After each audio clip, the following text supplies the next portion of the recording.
Hey y'all, it's Emily, and as you can tell from the title of this video, I tested positive for coronavirus. And over the last couple weeks, I've had a lot of people ask questions and they want to know, what were my symptoms like? Where did I get it? And what was the swab test like? Things like that. So I just thought I'd do a video and hopefully fairly quickly be able to kind of walk you through some of that and tell you a little bit about what I was dealing with. There's a lot to talk about, so just bear with me. I'm going to try to jump through some of this pretty quick. So my symptoms started at the end of June, and I guess it was June 28th, the night of June 28th, I started having a sore throat. The Saharan dust had just blown through East Tennessee, and so I assumed that I was dealing with the onset of a sinus infection. So I didn't really think too much of it. Monday, the 29th of June, I treated it like a normal day. I didn't feel great, but I had a headache, sore throat, nothing major though, and just treated it like normal. Tuesday, I didn't feel good. Woke up really tired. I was lethargic. I had a sore throat, headache, just all over, not feeling well, and decided to stay home. So that was June the 30th, and I have not been back to the office since, but June the 30th, I decided to stay home just because I wasn't feeling great. And I think something that's important for this story too, which this might be a little too much information, but on that Tuesday, all I thought I was dealing with was a sinus infection. And I just thought, wow, this sinus infection is really going to take me down. But that Tuesday, I also started my monthly cycle. And the reason that that's important for you to know is because a lot of the symptoms that coincided, I thought were just related to my monthly cycle. So I was having cramping and like body aches, and I was dealing with like normal pains, but it was a little bit more elevated than I would normally ever deal with. So I just thought it was just like a bad one. And I assumed, like, between the combination of the sinus infection and dealing with that, like the two things together just kind of sucked. So I just wasn't feeling good. Like, just overall just needed to lounge around for a couple days and just wasn't feeling good. So dealing with all of that, I had been taking Tylenol because I've stopped taking ibuprofen just because they're saying ibuprofen and COVID are a bad mix. And so I've just swapped to taking Tylenol. I don't know how much validity there is to that, or if there's really a whole lot of science that backs that up, but that's just what I'm doing because I heard that that's what you should do. So I was taking Tylenol to help with the monthly cycle pain that I was dealing with. And it was also helping with some of the sinus infection symptoms, or what I thought was sinus infection. And by about 4 or 5 days in, I was feeling pretty rough at that point. I mean, I had developed a headache every single day, dry cough. I was starting to feel a little bit of pressure on my chest, but nothing crazy, which it later did develop. And eventually it turned into, like, it almost felt like bricks were sitting on your chest. So it wasn't hard to breathe. It just felt like, I don't know, I didn't have trouble breathing. I was getting plenty of oxygen, that sort of thing. But it just was like a heavier, you had to breathe heavier. And deep breaths really hurt. Later in the process, I was having a hard time walking up and down the stairs, like, just because I'd get halfway up and I'd have to take a breath and then finish the rest of the stairs. So that was pretty terrible. Like I said, I was pretty weak, a little bit of pain. I wouldn't say joint pain necessarily, but like body aches for sure. I did have a fever, a very low fever, like less than 100 degrees, about halfway through it. I may have had a fever at the very beginning and just not known, though, because I was taking so much Tylenol thinking I was dealing with a sinus infection and my monthly cycle that I think I was masking some of the symptoms that were on that in the onset, just because I thought I was dealing with something that was not COVID. So I don't know, I may have had a fever there at the beginning because I was feeling pretty bad, but I'm not for sure. The big thing for me was about 4 to 5 days in, I dealt with the loss of taste and smell. And that is terrible. Let me tell you, that just makes you so much more irritable because you can't taste or smell anything. It is not like you can taste a little bit and smell a little bit. No, you can't taste or smell anything. Everything's completely bland. There's zero flavor. You could have put anything in front of me and I wouldn't have known the difference. That's pretty awful just because certain textures are not enjoyable. And so you spend a lot of time like figuring out what texture you want to taste. Well, if you can call it tasting, what texture you want to feel as you're eating, because you can't taste any flavor and you can't smell anything. So espresso, nothing. I couldn't taste chips and salsa, which is like one of my favorites. I couldn't taste chips and salsa. No guacamole, like none of that. Like, couldn't taste or smell a single thing for quite a few days, and that was exhausting, and that sucked. That did start to slowly come back. It took probably over a week before it started to slowly come back, and then it would just come back, just you could faintly taste, and then you could faintly taste a little more, and you could taste just a little bit more. I think I'm back to 100%, but it's one of those, like, it's weird. You don't know, like, am I fully tasting this? I don't know. Like, I guess it's back. It seems back. It's weird. So losing taste and smell was pretty bad. But I would definitely say what was worse than that was just like laying and being so exhausted and you couldn't sleep enough. There was like, you have zero energy. Like, it totally attacks your body and just wears you down. Fortunately for me, as you can tell, like, I'm back to normal. For the most part, I feel pretty good. And I think that, you know, I've come through it and I'm good now. But there were days where I would lay down in bed at night and like look up at the ceiling and just think like, please don't wake up any worse. Please don't wake up any worse. Because I could see how quickly this could turn really, really bad. And I think that's the part that people miss. Even though I'm a healthy 30-year-old, you can be healthy and this can take you down. You don't see the full picture until you've had it, really. Like, you don't understand how that breathing situation could turn into something really bad really fast. And they say that a lot of people are feeling like their body's fighting it, and then within 12 or 24 hours, their bodies just stop being able to fight it, and that's when they end up on a ventilator. And that's what's super scary to me, is just every single day I was like, please don't get worse, please don't get worse, please don't get worse. And you're like constantly checking your breathing to make sure that you can breathe okay, just because you're nervous because of everything that you've heard. So I can totally see how this can get really bad really fast for some people.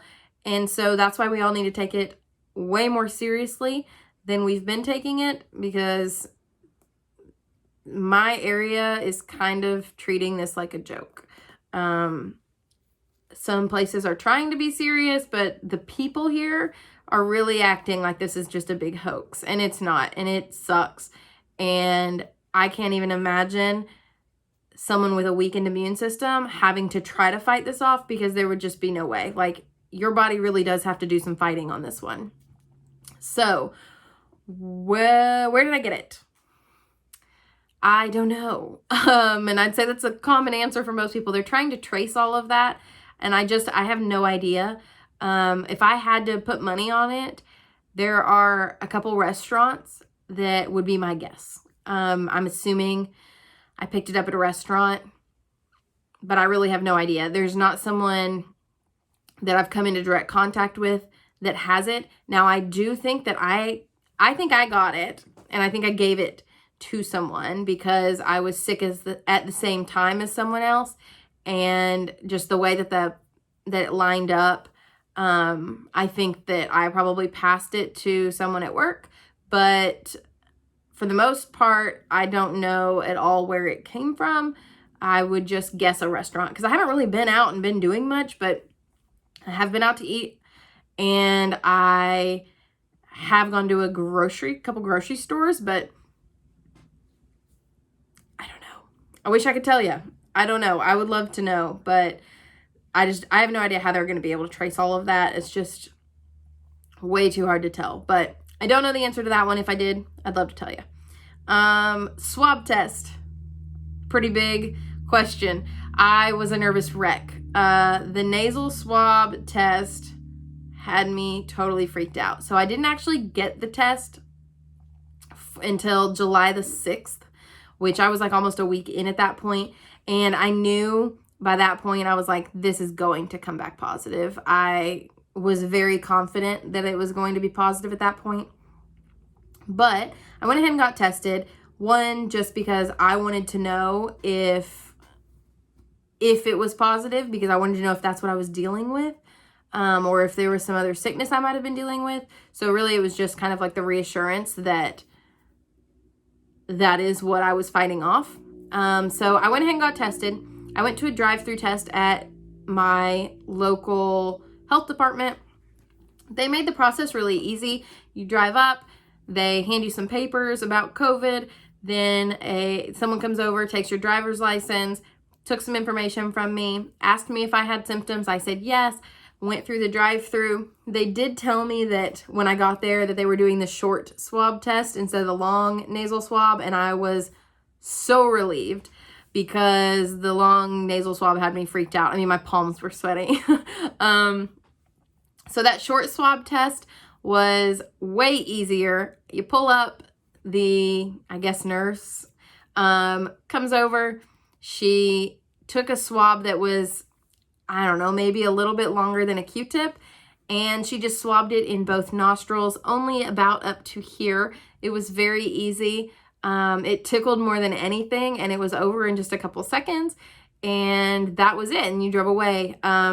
They told me test results would take 7 to 10 business days, and I got results yesterday. I had called the lab just to find out if my results were in, because I was starting to get really impatient. They had my results. They kind of hinted at what my result was. I knew that she wanted to tell me that I was positive, but couldn't tell me I was positive. And then within an hour, the health department called and verified that it was positive. All the health department pretty much does is kind of goes through, they go through what you need to do next. Unfortunately, these tests are taking so long, so most people are like on the other side of it by the time they get their results. Because after 10 days of quarantine, you have to follow you have to have 10 days of quarantine followed by 3 days of no symptoms and no fever. So if test results take 10 business days, that's 2 weeks in itself. So most people are on the other side by the time they're even getting their result. I think some labs are doing it a little quicker. I don't know. I think it's just based on the lab and how many tests, and I imagine they're entirely too busy right now. So anyway, it just took results a really long time. So I knew pretty much that I was going to test positive. I mean, I could not taste or smell anything. And that is a pretty big sign for COVID. And just everything else. I mean, I don't think I've ever been that sick before. I don't think I've ever been that weak feeling before.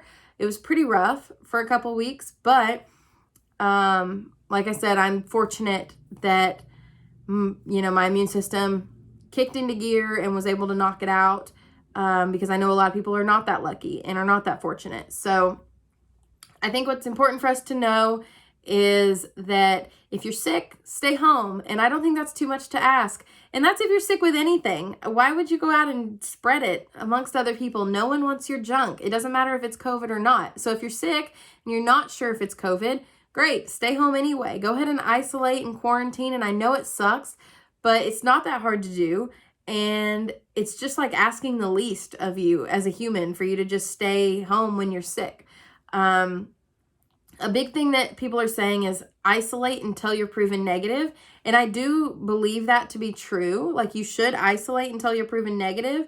The downside of that is once you've tested positive, the health department told me yesterday that since the virus is sitting like dormant in your body, you will test positive for quite some time. So they said it could even be months before my body actually will give a negative test result.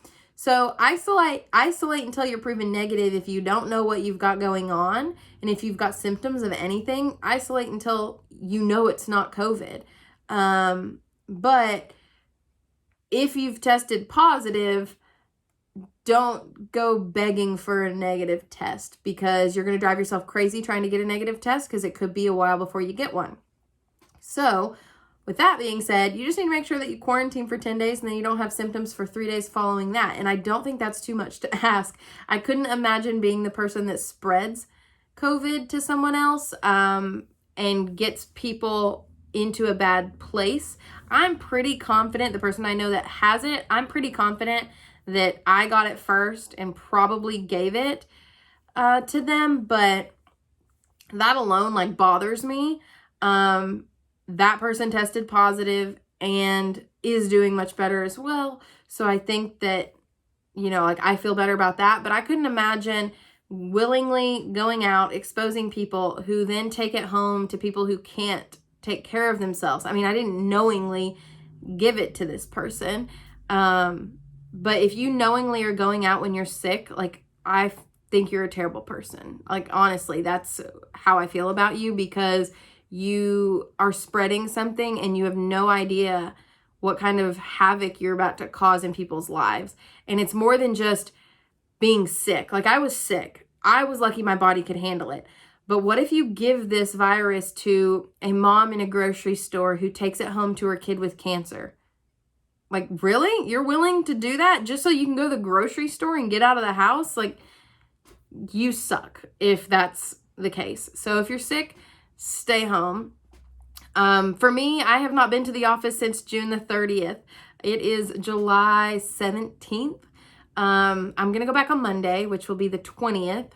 But I haven't been to the office since June 30th just because once I knew this was COVID, I knew that there was no way I was willing to give this to the people I care about at the office.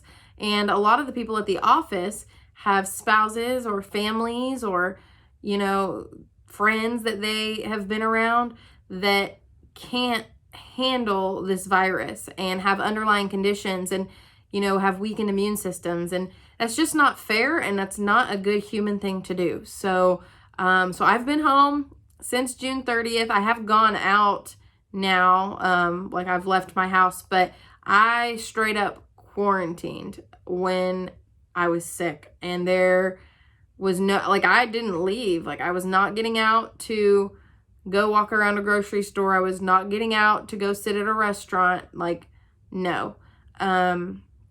So for everybody not wearing masks, I think you all are jerks. So wear a mask. But more than that, just understand that you protecting other people is the most important thing that you can do right now, because you don't know if you have it or not. And that is so frustrating. And I mean, I'm glad I knew that I had it, but I didn't want to have to deal with it. I didn't want to take 2 weeks and be wound up laying on a couch, like breathing heavy. Like that's not what I wanted to do for 2 weeks. But knowingly going out and sharing that is just a bad idea. Like, why would anyone think that was a good idea? I don't know. As you can tell, I could go on forever about this because it's so frustrating to me, the people that I know that are doing that. So anyway, wear your masks, protect each other. Something I think that people need to understand is that you're not just wearing a mask even to protect yourself. You're wearing a mask to protect other people, but mostly you're wearing a mask to buy a little bit of time. And I think it's important to wear that mask for the scientists who are trying to figure out a vaccine, because you're really giving them a little bit of time to figure the vaccine out. Or for the hospitals and the doctors and the nurses who are dealing with this on the front lines every single day, you're wearing a mask to give them a little bit of time to get some people out of those ICU beds, instead of going out infecting everybody and creating more chaos in their lives. You can put a piece of cloth on your face and literally save lives. Mind blown that people won't do it. And they just think, I guess, they're too good for a mask. I don't know. I really have no comprehension of why that's so hard to do, but apparently it is. So wear a mask. If you feel sick, get tested, but don't go anywhere else. And take care of yourselves, because this virus sucks. It was not a good time. I'm very fortunate, like I've said 100 times. I'm super fortunate. My body was able to fight it off, but there's so many that are lies. There's so many that are less fortunate than I am, and they're not able to fight it off. And that's what's sad and scary about society. So just do the right thing. Wear a mask for a little while. We can all do this together and beat COVID, and at least get to a point where there's a vaccine, so that we can go back to a normal life. Because I want to travel again, and I want to be able to go to new places again. And I haven't been able to do any of that really at all this year. I traveled once in January, and that's been it, just because COVID. So let's get the world back to normal. Wear a mask. Take care of yourself. Take care of the people around you. COVID sucks. It's not a good time. So just take care of yourself and stay healthy out there. Be careful while you're out. Thanks for watching. If you have any other questions, put them down in the comments section below. I'll be happy to answer those for you, and I'll talk to y'all soon.